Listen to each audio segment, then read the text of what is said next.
So I think I'm doing gardening wrong. Uh, what the hell?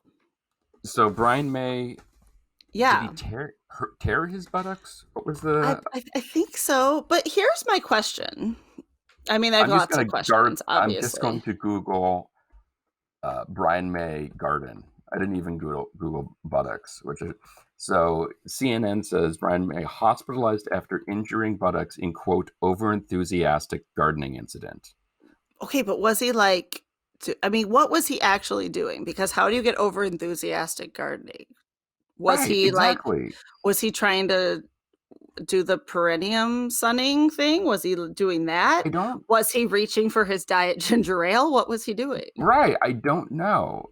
I won't be able to walk for a while or sleep without a lot of assistance because the pain is relentless, he wrote, adding that he would be off social media for a while to get some rest. I just. Here, May's representatives declined to provide further information. Yeah, because everyone's just like, what? but okay, but here's the other thing. Like, this is what I'm trying to understand. Hmm. Why, if I'm Brian May, Right. am I telling my representatives to tell the world I tore my ass to shreds? Right. Like, I isn't mean, that that's what you just kind of keep to yourself, I think. where you just look around your management team and say, we shall never speak of this again. Right. Like, this doesn't go beyond here. This is a Right. I mean, he also, the way it was on Instagram, I guess, that he announced it. yes, And he's an was, avid Instagrammer. is he? Mhm. And isn't he an astrophysicist, I believe? I think Astronomer? he Something like is. that. I Yeah. know. Which, again, you think he would know better than this, I guess, right? right? I don't know. I hope. But so maybe that was it, that he said he's going to be off social media for a while, and that there's, even the way he phrased it was very much a hey, don't worry, like, I'm okay, I don't have the COVID, and Right.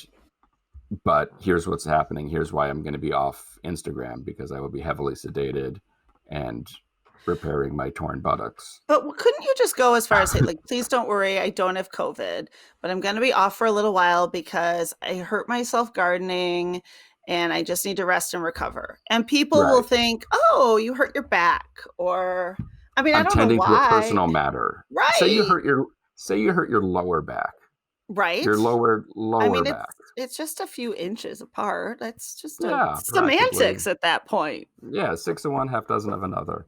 Because it seems like it's too soon for him to laugh about it. Like, I could see someone talk like, I could see us talking about it after the fact, being like, "Yeah, I Right, attempted gardening and I tore my ass up, but it's fine now." right. But that would imply that either one of us would be gardening at some point, which Yeah, I no, feel hell like no. is a bit, yeah, exactly. Mm-mm.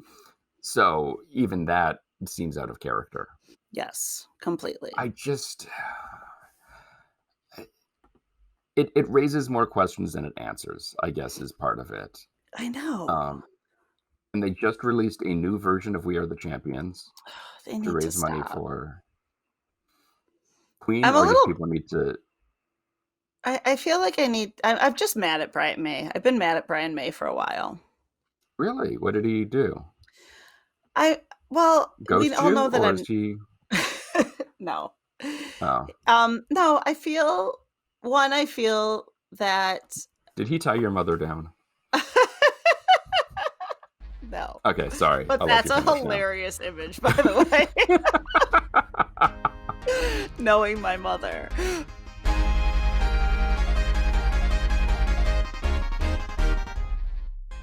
This is Why, with your hosts, Heidi Hedquist and Luke Poling. Obviously, the memory of Ringo is eternal, and we are Lives on, devastated right? still, right? And there will never be another Ringo. But Right. because we are those dog parents that can't get over the death of our dog, we are already contemplating getting another dog. Okay, couple questions. Yes. Now, you two were together when you acquired Ringo, Yes. correct? May Mhm. he live on in our Mhm. hearts. Yes. So now that you are no longer a couple, because you guys were Mhm. sharing custody of Ringo, Mhm. there was Mhm. a back and forth with him Yes. Mhm. living in a divided house. Mhm. So now that you have split, Yes. Yes, we Are would you getting still. back together for the No, dog? no, we're still gonna share custody of the dog. We're like best friends. We see each other all the time. We live 5 Right, but minutes apart. doesn't We're still gonna share custody of the dog. right. Is that because neither one of you can handle the dog full time? And I'm thinking more specifically of you. Possibly. Yeah, Well, in fairness, we have right. both have very crazy, very erratic schedules. But now we've Sure. got Okay. Rachel in the mix too, so Rachel could be part parent to the dog too. Okay. That's like Or the aunt that right, loves that's the the dog fun to no aunt who end. shows up She's and totally the yeah, fun aunt, yes. right. The So, funt, if you will. yes, But she auntie gets to name. leave. She Well, not right now, she well, doesn't. not right now, but in No, she's stuck. or let's pretend uh, things That someday were she gets to leave. yeah, that things somehow, some way get back to some She's form of lucky. normality. Yes. Uh, She would get to come by, buy all Mhm, sorts of toys for said animal, and mhm. then she gets to leave. True. I mean, that's always how people always say that's the fun part of being the uncle or Mhm, the aunt is mhm, you get all the cool stuff with none of the downsides. So I completely get how and why she would be mhm. down with this. I just it seems weird. Does this not seem weird to you? It okay. It does to every other person in the world. It doesn't seem weird in the world that I live in. And honestly, like, okay, here, one of the biggest like supporters of this thing, of this Right. option, is my This mom. union? Mhm. Really? Mhm. Why is she in favor of this? Because she knows you so well? Yes, knows how irresponsible I am. Right, No, exactly. I think because we're very good co-parents to dogs. We're still extremely good friends, and our families are super close, and we hang out all the time, and Right, being people that are super, super busy, it's nice to be able to say, like, "Hey, I've gotta work, like, 80 hours this week. You have the right, dog." right. So, I don't know, but the whole point of this was not about the psychology of whether to get another dog. It was more about the naming process of said dog. Oh, I see. Sorry, I don't mean to It's okay, we can still go through the psychology of it, the but hows and the whys, because there's a mhm, lot of hows and there's a few whys. mhm. So what are you been thinking of for names? Well, it's gotta still be rock and roll names, right? Right.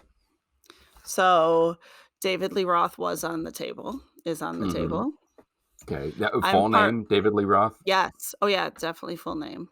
Okay. Um, Dave's best friend, Jamie's husband, his name is Nelson, so I thought it'd be great to have a dog named Prince Rogers Nelson, but we'd call it Nelson. Mm, that's nice, Mhm, yeah. mhm.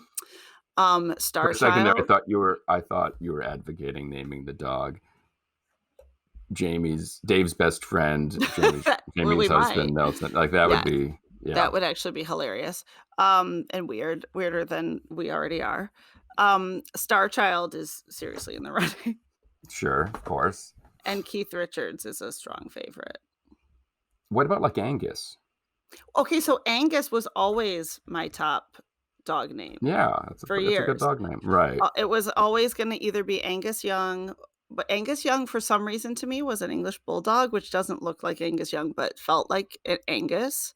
okay, But see then they that, don't live very long, so that, considering the trauma, made me not want an English Bulldog, which therefore meant right, that, like, Angus had to go with the English Bulldog, so no other doggy could be English, or it could be Angus. The other strong favorite for years and years, which is still in contention, which mhm. would have been for a Cairn Terrier, but I definitely wanna, like, it's gotta be a rescue or a mutt. I'm one of those I was people, gonna but ask what flavor you're gonna be yeah, getting. but but Sid Vicious is a really big name for me too. No, you And Yoko for a girl. that's yeah, okay, that would work. Mhm. But you used the full name, correct? Yes. Well, but Was Ringo was just Ringo. Ringo was just well, but But I that's the feel Beatles, like that's if you're different. right, if you're Ringo, you are just Ringo. But you would name your dog Sid Vicious, 100%. and will you refer to him as Sid Vicious, or would it just be Sid? Mhm. Well, probably depends on the moment. But I would in introduce him as Sid Vicious. okay, this is my dog Sid Vicious. Mhm. and he's like this, little and Right. scrappy. Yeah. Right. It seems, I don't know. I feel like it's a very delicate line to go with the full name like that. Well, You I think know? but I think it depends on the situation. I mean, it certainly depends on the animal. When you see them, you go, Right. you are a Sid Vicious. But Well, and even if we're sort of, oh boy, here we go. Yes. no, we're still taking suggestions. Like Right. there was a thought we could have a whole gaggle and have Crosby, Stills, Nash, and Rachel could get young. Interesting. Huh?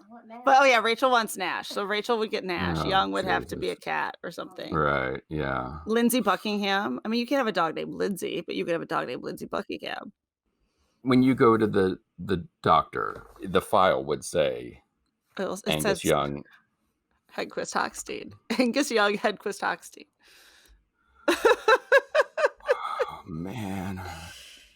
I mean, clearly the dog's not going to be named Brian May. We know that. No, he's right out of the running.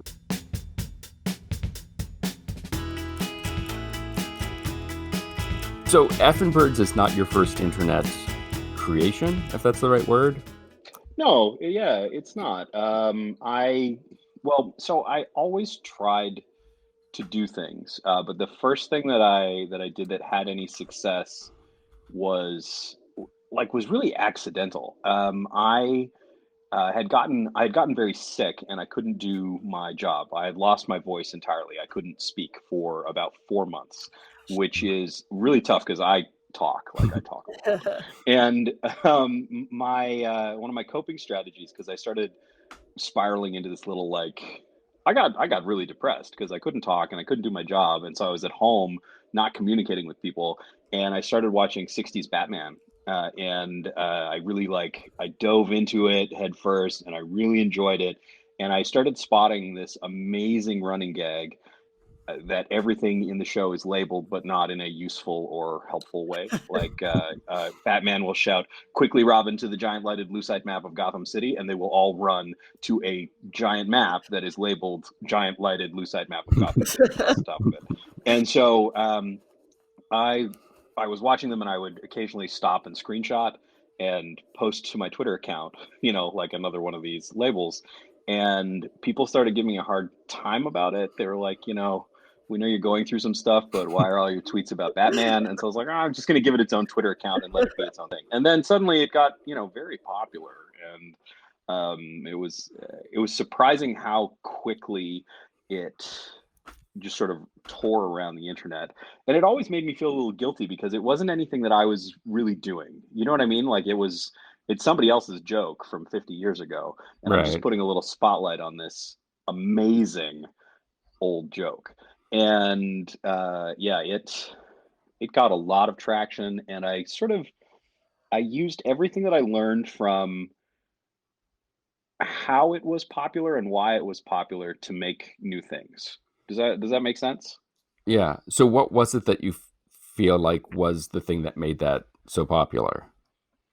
It was that it was in a vacuum very easy to comment on something else using it.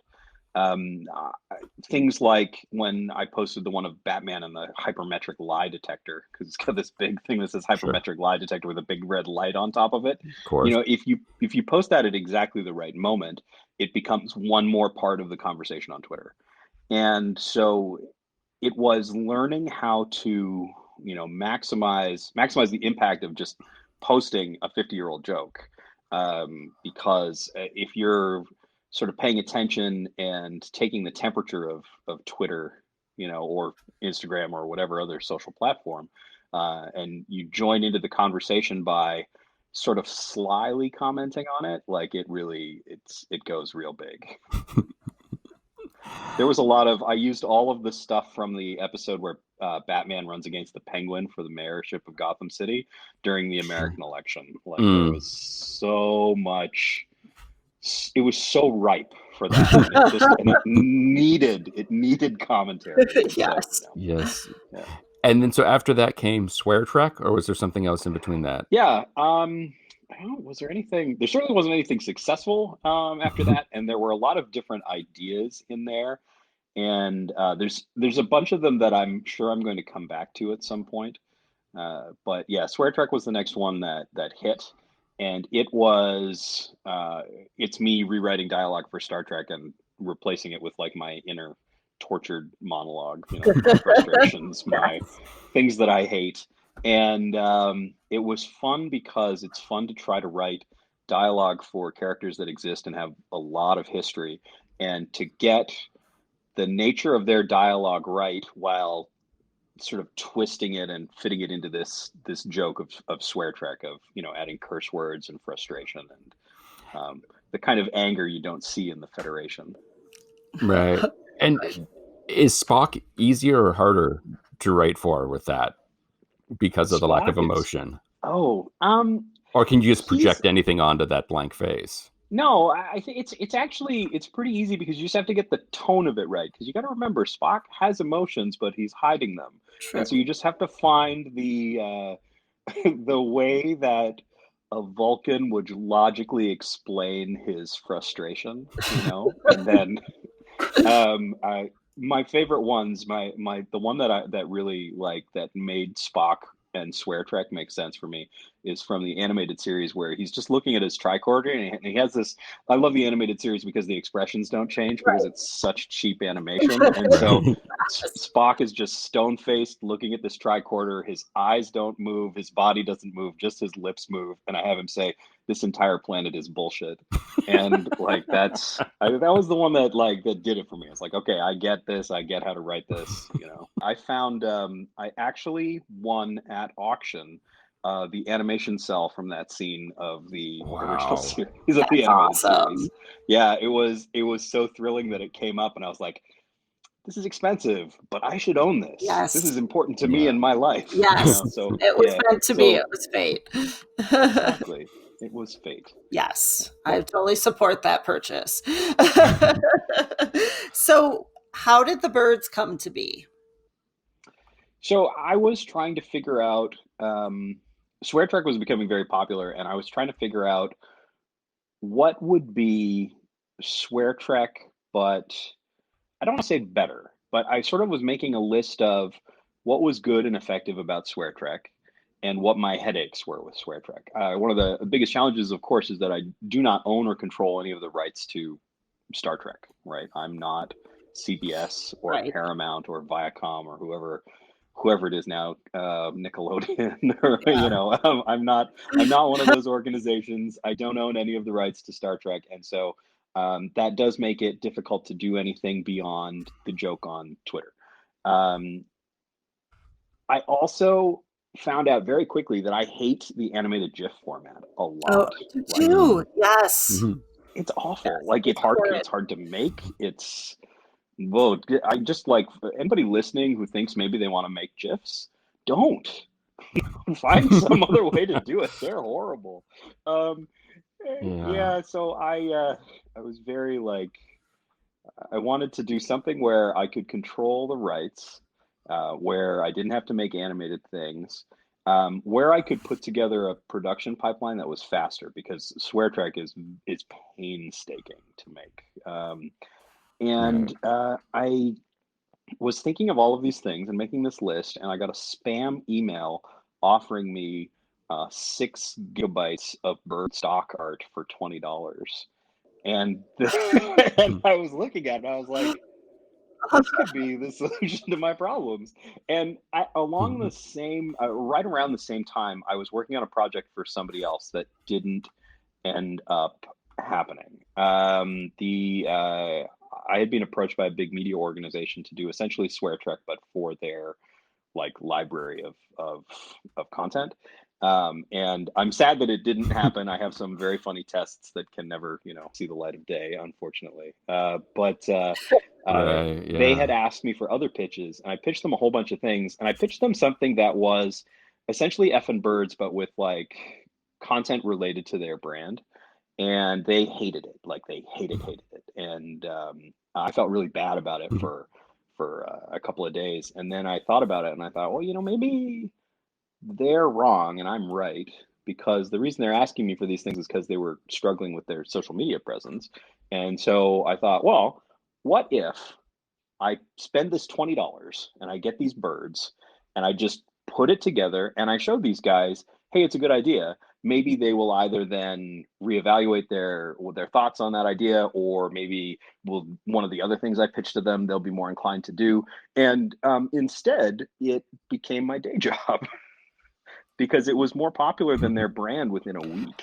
I love that that's how it became birds, because one of the things I've been trying to figure out since we wanted to talk, like, why was it birds? Like, birds are so perfect. Like, but why? What was the psychology behind that? Oh And yeah, I love it with yep. stock photo that And just there's fell and in the your thing lap. is, like, It they makes me love love it. it even They more. look so angry all the time. I think that's what's, great about birds, is that Yes. if you try to project human emotions onto their faces, which is of course foolish, you should not do that. But they just look so upset, and they sound like they're upset, and their body language is, what humans read as upset. You couldn't do it with dogs. Dogs look happy. Yeah, Oh, right. Yeah, right, Even yeah. squirrels look happy. I mean, exactly. birds make sense.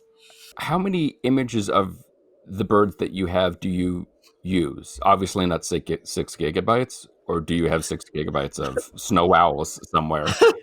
Well, I I ended up with a lot more, because what happened is I went through that first 6 gigabytes very quickly, and they showed up over and over and over again, and they still do show up. I reuse birds. I have to, because I've written, I think, 2,000 jokes for Effin birds at this point, which is a lot. And so what I started looking for the sources, because these birds had come from, actually um, a great art resource called Tom Chalky. He makes fonts, he makes design elements, and he's really in line with one of my aesthetics, which is like old books, old engravings, old papers, old textures. Like, I love all of that stuff. And I love that this guy makes a living by going to like auctions and garage sales and finding old notebooks and scanning pages out of them and adapting, old books that are in the public domain, adapting little pieces of art and decorations from them. And so when I started tracing the lineage of some of the birds that were in the collection that came from Tom Chalky, I found out about an engraver named Thomas Buick, and he actually wrote a series of books, but one of them is a 2 volume set called History of British Birds, and it is the like definitive 1890 whatever book on birds of the United Kingdom. And it's great. And so I sourced vintage copies of Volume 1 and Volume 2, and I started pulling every illustration that I could out of them. And that has served me well for a while, but I did finish the project of digitizing every single image and cleaning them up about 6 months ago, and so now I'm sort of on my lookout for for what's I next. I was gonna ask, how many revolutions do you think John Audubon has done since you launched this account? But maybe Mm. it is better to ask, have you heard from the family of Thomas Buick? I Has his haven't. ghost visited you? I No, I did find out that now here's something awesome, because Buick stuff is woodcuts, right? Like, you would engrave in wood and then they would ink them and stamp them. And you can actually pay the Royal Trust in the United Kingdom to pull out one of his wood blocks and stamp you a fresh one from Huh. his archives. And so they do it as a fundraiser for charity. And so I'm just waiting for it to come up again, because I'm obviously going to order very many of those. Wow. Some first generation Buicks. Yeah, of course I'll probably get a dog or something like that. But Right. it's gonna, yeah. But the thing about Audubon is the Audubon Society. A very nice lady named Carrie from the Audubon Society emailed and asked if I would use some of John James Audubon's paintings for Effin Birds. Amazing. And yeah, and I was like, would you guys not be mad? Like, would that be okay?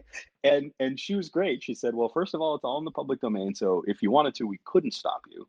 And second of all, the one of the mandates of the Audubon Society is to keep John James Audubon's work in the public eye, and this is a good way to do it. And I was like, huh, That's well, that All right. this is good for I all like of us. this And one. so yeah, yeah. Wow. So I did that, and then it was such a hilarious and productive relationship. I ended up doing their members' Christmas card that year. That's awesome. It was Yeah, I think it I was gonna say, what is is it the it? one that says fa la la la la blah blah blah blah is what it says. And it's this little upset looking, I think it's a cedar waxwing sitting on a branch. It's beautiful. Were you a bird guy before all this, or have you just had to Nope. become very I literal I in birds very I had to quickly? learn a lot about birds. Yeah, I don't know much about birds at all. I actually I was at Alaska Comic Con, which is one of the many weird things that's happened to me this year. And I was on stage answering questions, and somebody asked me about, my love of birds. And I said, actually, I don't know much about birds. And the whole audience went like, like, The I was like, I devastation. don't really. Yeah, it's just I don't know, they just happened, and I've had to like, I mean, I recognized I was out in the park and I recognized a red-winged blackbird the other day, and I was like, "Huh, I know what that bird's called. That's amazing." You've I'll learned. just New for wait. me. Soon you'll be trading tapes of bird song, and it'll just be downhill Yeah, from there. I like so I used to one of my many jobs I've had in the past, and actually what I went to school for is I was a photographer and I covered the Toronto Blue Jays for a number of years, which was awesome. Birds. But Birds, yeah. yeah, I know birds. And when I found the place where the red-winged blackbirds hang out in the park, I got out the baseball lenses and I went and played nature photographer, which was fun. So my Instagram for a few days was covered with pictures of birds. And people are like, "You're really like embracing this. You're embracing your personal brand here." And yeah, I Kind of guess. got to. That's fair. We do that. Yeah. I mean, come So on. now you said you have like 2,000 captions written.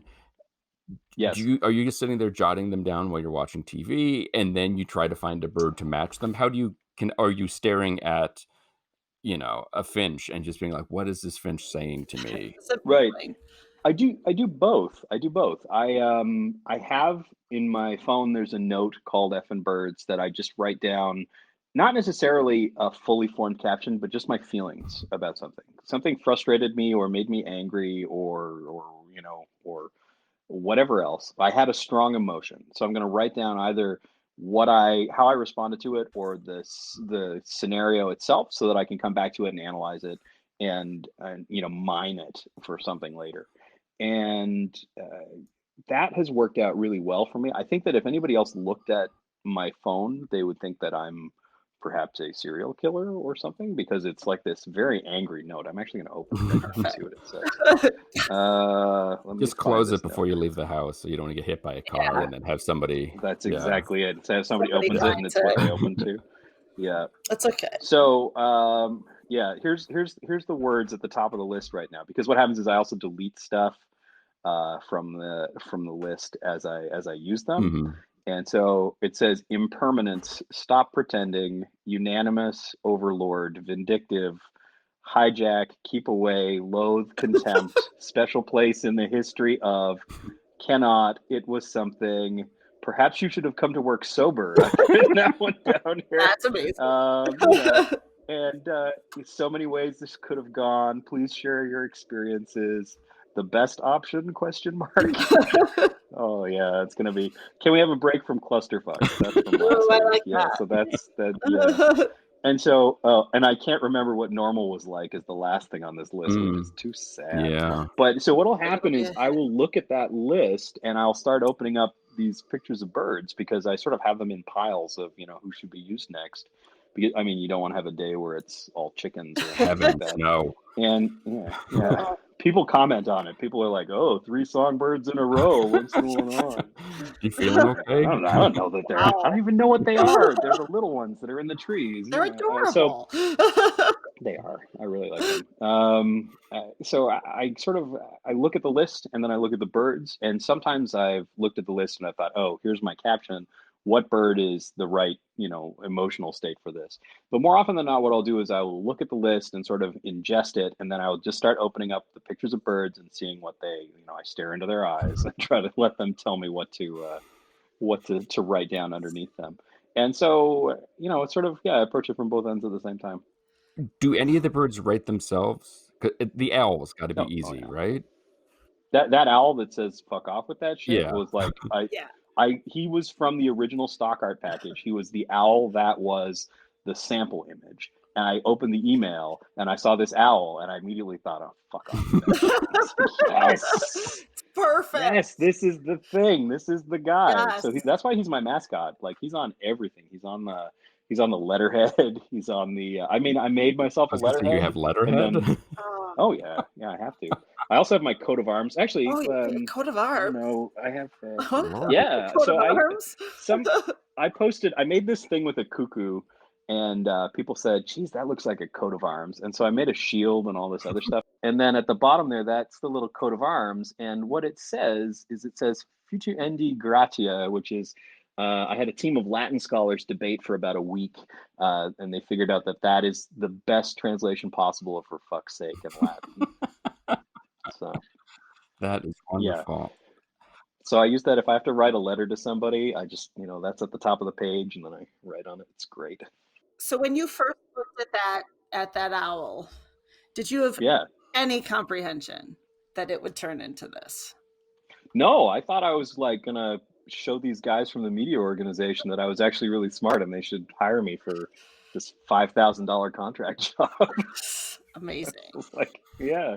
So I'm really glad that it's worked out the way it has, because I ended up it was really funny. I had a sort of a professional crossroads at my job. I had the same job for 12 years, and it was a great job. I really enjoyed it. I really enjoyed the company. I enjoyed the people. Like, I felt like I was doing something good.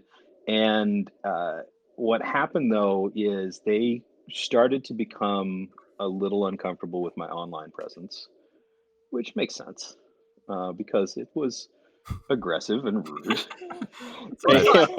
Yeah. And The they rest are of the world probably, loved yeah. it. But I didn't work for Disney, but imagine a company as nice as Disney, Right. and how they would react to a valued employee being also Effin Birds in his spare time. Right. And I had been offered, because originally we were crowdfunding the book, and I was spending a good long time writing it because I was working 40 hours. And we got an offer for 10-speed press in the States to pick up the North American rights. And it was a good amount that they were offering, but it had one tiny string attached, and it was, I had to deliver it about 3 months earlier than I was planning to, so that it could be out for Christmas 2019. And so I was like, okay, deep breath. And I went into work and I said, hey guys, I need like a month off or to work part-time for a while, because I have to finish a book a lot sooner than I, had expected. And they actually said, you know what, you're going to have to choose between this book and your job. And that was a Wednesday, and on Friday I was gone. Seems Easy like you made choice. the right choice. Yeah. Yeah. I think so too, but it was scary. Yeah. It's hard to Oh, leave yeah. a job that has a great health plan and pays well and is not difficult to do and that you enjoy doing. It's hard to give all that up for the glamorous life of a guy who makes jokes on Twitter, Right. Yeah. But no, it was the right decision, and I'm glad I did it, but it was terrifying. I do wish that I could sort of send some messages back in time to like 1990s Aaron, because 1990s Aaron would be having a real good time right now. Like, I ended up emailing back and forth with Jane Weedland from the Go-Go's. I was like, this is a real thing that's happening to me right now, because Yeah. it's like she's a legit rock and roll hero, Like, this is weird. I love it. Yeah. Effin Birds is obviously on Twitter, where you can find them at Effin Birds. You can also go to effinbirds.com. That's EFFIN birds.com, where you can get t-shirts and mugs and all sorts of things with various birds and various sayings on them. And because Aaron had to cancel his book tour because of everything going on, if you want a signed book plate, get a picture of you and your copy of the Effin Birds book, post that on social media, send him the link, and he will send you a signed book plate for your book or your car or, anywhere else you might want to put such things. Be sure to follow Why the Podcast on Facebook, Instagram, and Twitter, and check out our YouTube channel for some additional great Why content. If you're so inclined, please leave us a review and let us know how we're doing. Today's show was produced by myself and Heidi Hegquist. Our reluctant executive producers are John Sove and Sandy Stone. Our graphic designer is Samantha Mustonen. Our intern is Randy Jeanette. The theme song was performed by the Electrosyntho-Magnetic Polyphonic Orchestra. This one's for Philippe. Thanks for joining us. Flash, we're coming home.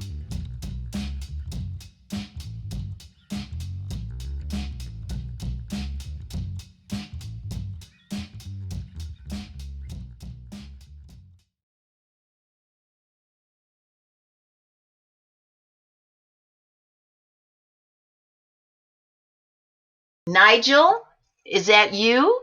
Are you here, Nigel?